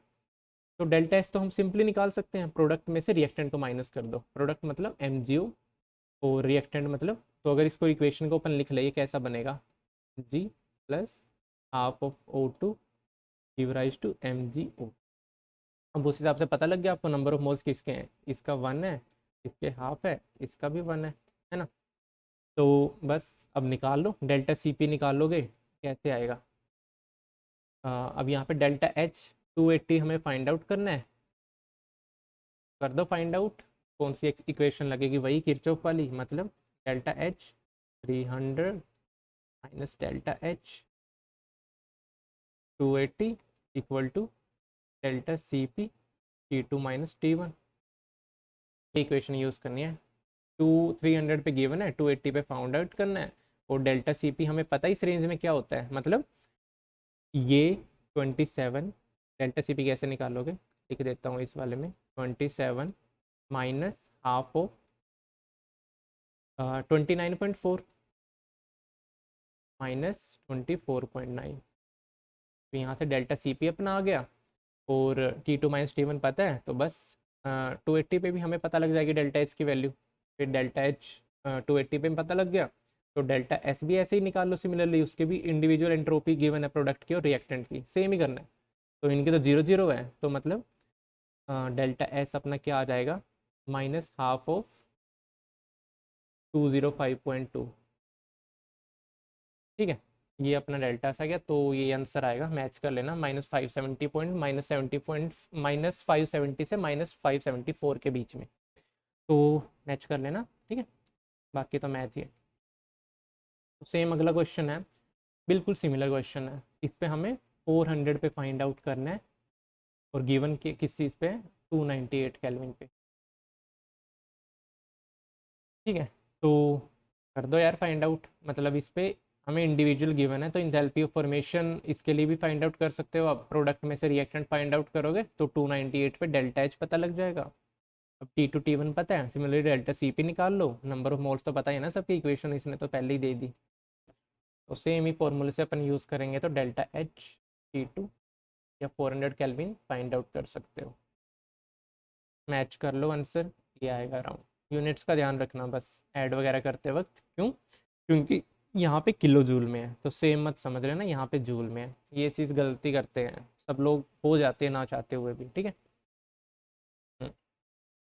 अगले क्वेश्चन पे चलते हैं, तो इसमें क्या बताना, स्टैंडर्ड फ्री गिव्स free energy for the reaction दे रखी है, एट 2500 केल्विन इतनी उसकी स्टैंडर्ड गिव्स फ्री एनर्जी, इक्विलिब्रियम कांस्टेंट बताना है। तो जी डेल्टा जी का ये एक एक्सप्रेशन होता है, delta G0 plus RT ln Q, Q reaction quotient है, डेल्टा जी अपनी गिव्स free energy at any time, delta G naught standard गिव्स फ्री एनर्जी, आर टी मतलब गैस कॉन्स्टेंट टेम्परेचर। अगर इक्विलिब्रियम में होता है जब अपने, तो डेल्टा जी हो जाता है जीरो, रिएक्शन कॉन्स्टेंट किसके इक्वल हो जाता है, इक्विलिब्रियम कॉन्स्टेंट के इक्वल। तो डेल्टा जी नोट किसके इक्वल हो जाता है, minus R T L N K equilibrium. बस वैल्यू सब्स्टिट्यूट कर दो, आर पता है तुम्हें, टी पता है तुम्हें, डेल्टा जी नोट भी दे दिया उसने, तो के इक्विलिब्रियम भी अपन सिंपली एंटीलॉग वगैरह लेके फाइंड आउट कर सकते हैं क्या आएगा। ठीक है, तो थर्ड वाला राइट ऑप्शन है, मैच कर लेना। फिर अगले क्वेश्चन पे चलते हैं। इस पे हमें क्या फाइंड आउट करना है, डेल्टा यू, नहीं डेल्टा यू गिवन है, sorry, delta H find out करना है हमें, और कोई रिएक्शन दे दी है हमें, उसका टी भी दे रखा है। तो एक ये रिलेशन होता है डेल्टा एच और डेल्टा यू के बीच में, ये भी ध्यान रखो, delta U plus delta N g R T, n g क्या, change in the gaseous number of moles of product minus reacted. तो डेल्टा एन जी क्या है इस रिएक्शन के लिए, वन माइनस हाफ, तो क्या है delta N G minus 0.5। R T पता है तो मैं, डेल्टा यू पता है तो कर दो यार फाइंड आउट डेल्टा एच भी क्या है इसमें, तो ये आंसर आएगा, मैच कर लेना। फिर आगे बात आती है क्लैसियस क्लैपेरॉन इक्वेशन। अब जैसे ये सिमिलर सी एक्सप्रेशन है जैसे आपने कहाँ देखी थी जूल थॉमसन वाले में, वहाँ पे डाउ टी बाई डाउ पी था, यहाँ पे उल्टा कर दो, डाउ पी बाई डाउ टी, ये किसके इक्वल है, डेल्टा एच टी ट्रांजिशन। तो ये टी आर ए तीनों के दोनों सब्सक्रिप्ट में है, कंफ्यूज मत होना, और नीचे क्या है टी डेल्टा वी है ना। तो इसको अगर अगर अपन लिखे डेल्टा एच बाई टी को, तो इसको डेल्टा एस की टर्म में भी लिख सकते हैं, entropy change, enthalpy, Q by T होता है ना डेल्टा एस। तो क्यू क्या होता है बेसिकली, अगर कोई फेस ट्रांजिशन हो रही है अपनी, क्यू को कैसे लिख सकते हैं, डेल्टा एच से, delta H T R A, तो delta H T R A by T को लिख सकते हैं डेल्टा एस। तो नीचे डेल्टा वी ऐसे का ऐसे रहा।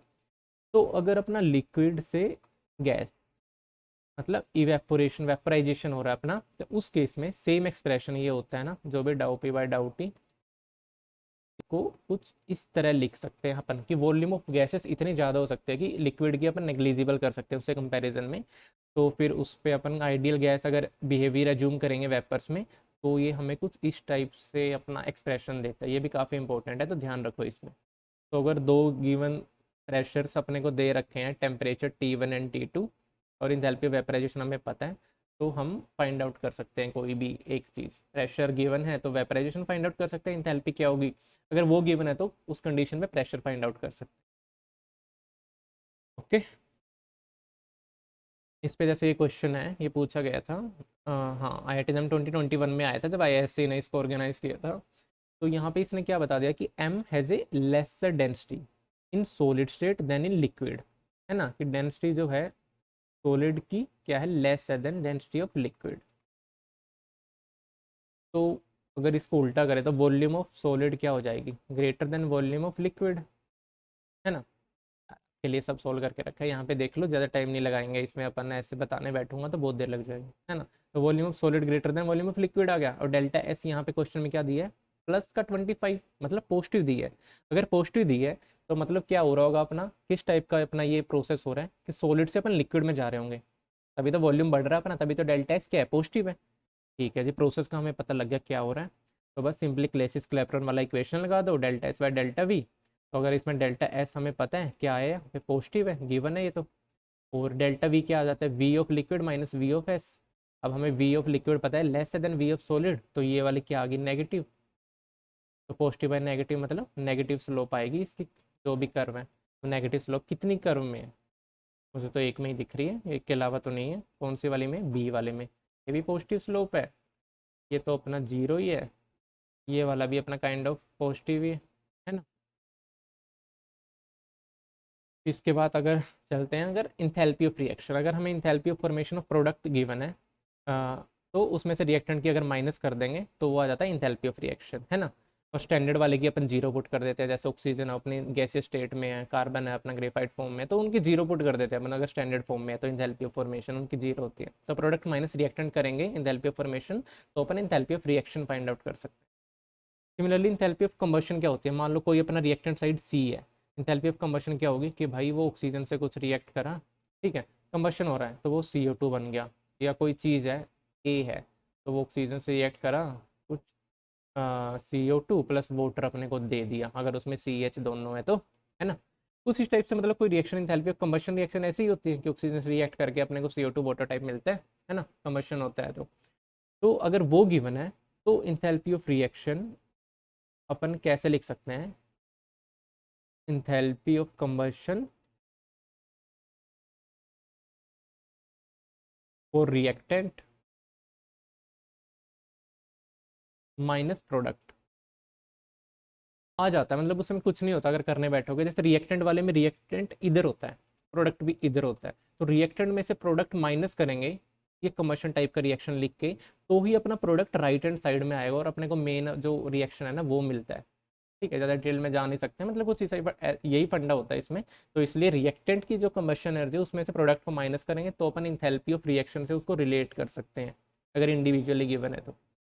और एक ही इंपॉर्टेंट है, ये भी काफ़ी इंपॉर्टेंट फॉर्मूला है। अगर ये अपने को स्पेसिफिक हीट कैपेसिटी दे रखी है, मतलब heat required to raise the temperature 1 degree Celsius for 1 gram, ठीक है, तो ये अगर गिवन है, जो बेसिकली वाटर की क्या होती है, लिक्विड है तो 1 कैलोरी, और लिक्विड है तो 1 होती है, आइस की शायद हाफ होती है। ठीक है, कंफर्म कर लेना, आइस की हाफ होती है, पता नहीं वेपर की हाफ होती है, एक बार देख लेना, तो वो वैल्यूज़ जरूर याद रख लेना आप, कई बार वो गिवन नहीं होते क्वेश्चन में, तो वो ध्यान रखना।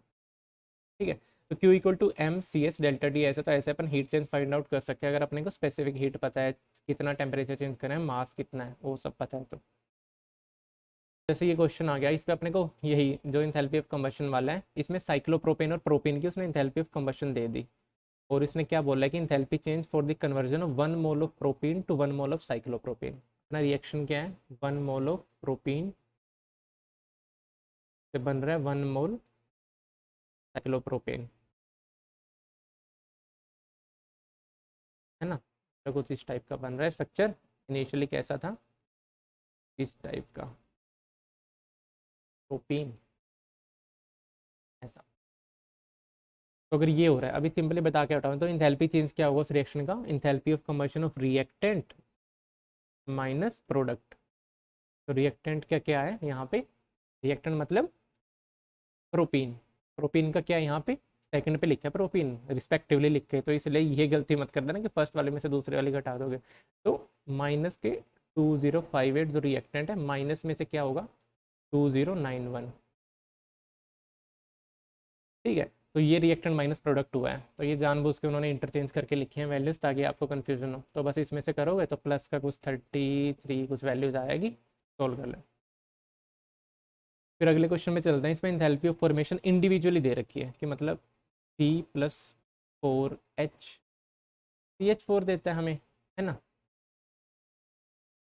ये बात करें तो इसकी दे दी इंथैल्पी फॉर्मेशन, इसकी दे दी और इसकी दे दी, तो निकाल लो जी इंथैल्पी ऑफ टोटल इंथैल्पी जो फॉर्मेशन है, इंथैल्पी ऑफ रिएक्शन कह लें अगर अपन, तो वो तो अपन फाइंड आउट कर सकते हैं यहाँ से। कैसे, CH4 वाले में से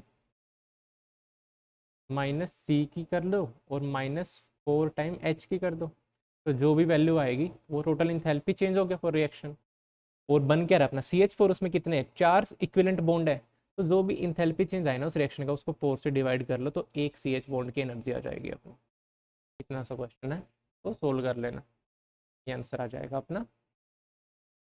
फिर अगले क्वेश्चन पे चलते हैं, तो इसमें क्या है, phase diagram of water is best represented by, तो जनरली अगर अपन बात करें सिंपली क्लैसिस क्लैपेरॉन इक्वेशन क्या कहती है, del P by del T equal to delta H by T delta V. तो जनरली किसी भी सिस्टम में बात करें, अगर अपन सॉलिड से लिक्विड में जाते हैं तो जनरली क्या होता है, वॉल्यूम इंक्रीज होता है अपना, तो मतलब डेल्टा वी इंक्रीज होता है। तो ये कर्व जैसे मेल्टिंग के लिए होता है ना, डाउ पी बाई डाउ टी, ये कर्व हमेशा क्या मतलब इसका स्लोप क्या आएगा, हमेशा पॉजिटिव आता है। बट वाटर के केस में क्या होता है, वाटर का एक आइस में केस टाइप स्ट्रक्चर होता है, तो उसकी वॉल्यूम जो होती है लिक्विड से ज़्यादा हो जाती है ना, उस केस लाइक स्ट्रक्चर की वजह से, तो इसलिए डेल्टा वी क्या आ जाता है नेगेटिव। तो एक मतलब वाटर का ही केस है एक्सेप्शनल है, तो उसमें ये कर्व क्या हो जाती है नेगेटिव, कौन से वाली, मेल्टिंग वाली। तो जनरली ये कर्व अपने को ऐसे पॉजिटिव स्लोप में मिलेगी, बट वाटर केस में ये नेगेटिव स्लोप में मिलेगी। तो देख लो जी नेगेटिव स्लोप, अच्छा जी सब में है, बस इन्होंने क्या चेंज कर दिया, SLG की पोजीशन, है ना। तो SLG एक और चीज़ हमेशा ध्यान रखना कि जनरली जो सॉलिड कहाँ फॉर्म होगा, है ना, सॉलिड कहाँ फॉर्म होगा, हमेशा हाई प्रेशर पे, मतलब कोई चीज़ हाई प्रेशर पे लिखी होती है तो वहाँ पे सॉलिड बनता है, मतलब है ना, हाई प्रेशर पे दबी रहे कोई चीज़ तो सॉलिड बनते हैं, हाई प्रेशर और लो टेम्परेचर पे, है ना। और गैस कहाँ पे होगी, हमेशा लो प्रेशर पे, ठीक है, मतलब लो प्रेशर और हाई टेम्परेचर पे होगी, तो उस चीज़ से भी आप कंफर्म कर सकते हो कि लो टेम्परेचर हाई प्रेशर पे। तो इस पे अपन कंपेयर करेंगे इसमें से कि कौन सा वाला अपना करेक्ट ऑप्शन है। तो कौन से वाला दिख रहा है इसमें से बताओ। जी नीचे ही आएगा, एस इधर, एल इधर, डी अपना ऊपर वाली साइड क्या होगा, हमेशा अपना पी होगा, प्रेशर, है ना। तो मुझे तो फोर्थ वाला करेक्ट लग रहा है।